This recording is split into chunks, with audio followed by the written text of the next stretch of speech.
Hey, I still remember the code to get right up to Mike Tyson. Like ingrained in my brain. 007-373-5963. There you go. Oh. Welcome to the Putback on SNY.TV. I'm Ian Begley with Chris Williamson. Chris, what do we have for the baseline this week? Well, Ian, shockingly, the Knicks have won 4 of their first 7 games behind the steady play of RJ Barrett. You got Immanuel Quickley coming on as a spark plug. And then how about Julius Randle averaging a double-double, looking like an all-star? What are the Knicks going to do with him after such an impressive performance so far early in the season? Well, they're definitely going to ride it out for the next few weeks. You can bank on that. But they have an interesting decision when it comes to Randle because next year his contract is guaranteed for $4 million, but it becomes fully guaranteed shortly before free agency for a full $19 million and change. So if the Knicks decide that they want to keep Randle on, they keep him past that date, and he's on the books for next year. But if you keep playing this way, I would think that contenders are going to be talking to the Knicks about potential Randle deals because he's putting up incredible numbers, leading this team in so many different ways. The interesting thing here with Randle is the Knicks actually considered trading him before last year's trade deadline, before Leon Rose took over. There were some talks with the Hornets about a potential Randle deal and some other players. And some teams thought Randle would be available this past offseason via trade, but obviously nothing came to fruition.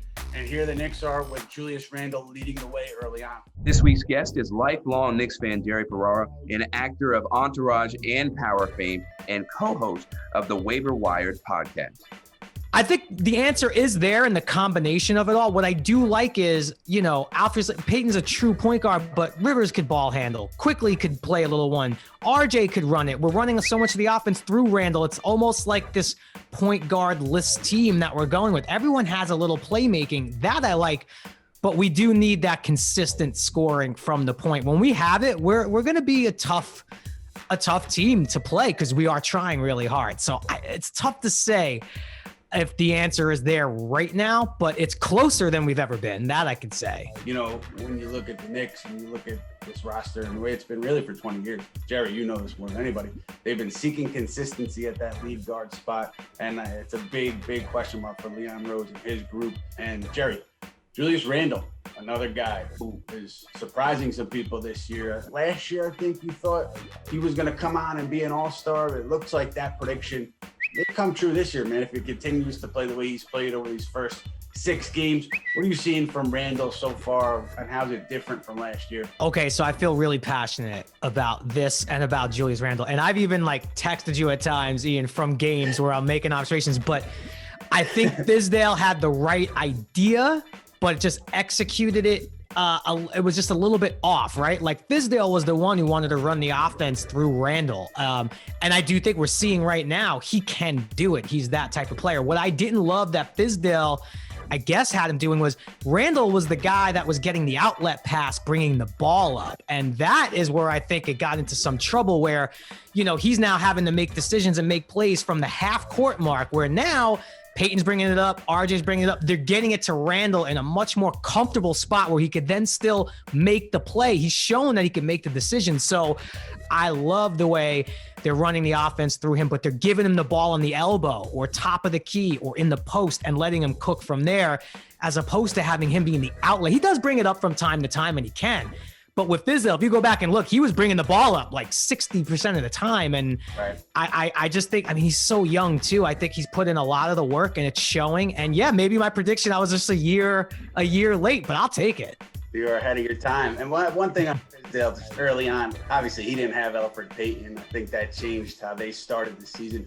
But I will say, Jerry, about your texts, I'm not going to reveal anything, but the roster would have looked much different, especially around the trade deadline, if you were running this team last year, based on some of those observations you had over the course of that frustrating season. Yeah, and there's a reason why fans are not in the front office. And, I think for every maybe right decision I would probably make in the front office, there'd be 9 terrible ones. So I'll keep my day job for now, and I'll stop bothering you when I text you from the game. I thought RJ Barrett had an interesting theory about not having fans in the Garden this year. He said it may be an advantage for the club because opposing teams come in really, really motivated to play well in the building. Actually, having no fans might be an advantage. If I was a competitor coming into the Garden with all those fans, I would I'd want to have a great game, so coming in there with no fans actually probably gives us an advantage that way too. I think it's just you got to go out there and play basketball. The reaction to this was a little bit strange in some corners. Some people thought Barrett didn't know what he was talking about. I thought it was kind of well known that opposing teams, players had come into the Garden motivated to win here and play well here because you're in a big market and on a big stage and because of the history of the building. Doc Rivers said the same thing. He said Barrett was right and maybe he's onto something with regards to the Knicks, maybe having an advantage here. Some people took this as another example of something to make fun of the Knicks for, but there's so many different examples that you can point to if you're looking to make fun of this club based on what's happened over the last 2 decades. Pick any recent fan interaction with owner Jim Dolan, the record over the last 20 years, Phil Jackson era, whatever you want to talk about. But this one seemed like such a stretch to me because Barrett is talking about something that many players and coaches have echoed.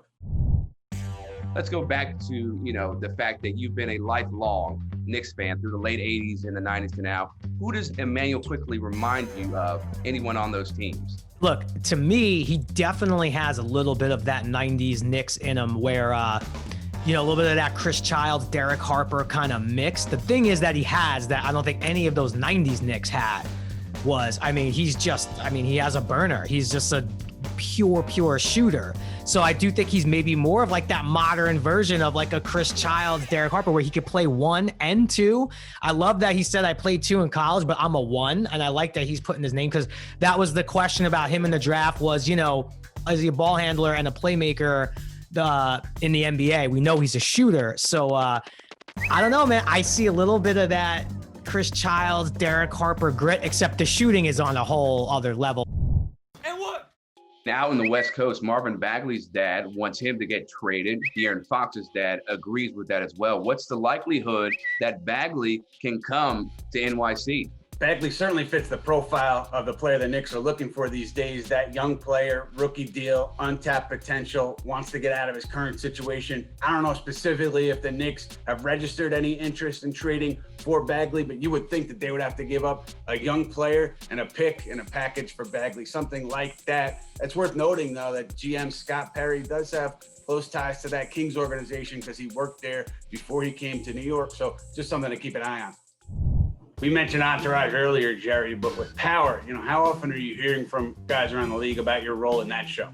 I knew that Power was a popular show in the NBA. I used to go play at the USA Basketball Fantasy Camp in Vegas. I think it was like my first or second episode of Power had just aired when I was out there in Vegas, and all the USA Basketball players are there working out as well.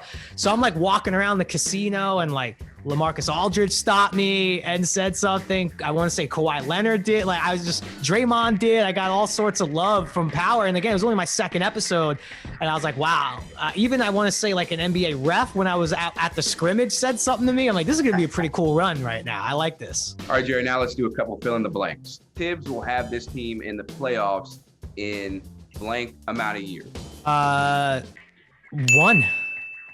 Meaning this year.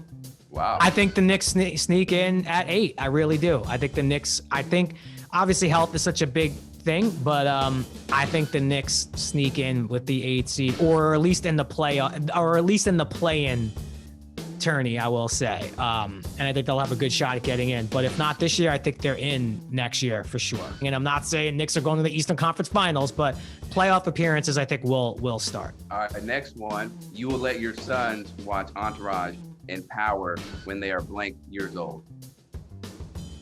I want to try to sound like a responsible parent and say 18, but oh man, there's so much nudity in both. 15, 16, 16, 15, 16. Maybe show a few hand-picked scenes. Be like, see, your dad used to be cool and like young and like had like full of energy, and now you guys took that. Maybe a few hand-picked scenes at 15, and then maybe we could bang out a season at 16. For Jerry and Chris, I'm Ian. We'll see you next week on the Putback. So after Julius Randle's hot start to the season, what should the Knicks do with him? That is this week's Putback poll presented by AAA Northeast, now offering DMV services at NYC branches. Go to sny.tv/vote now to share your thoughts.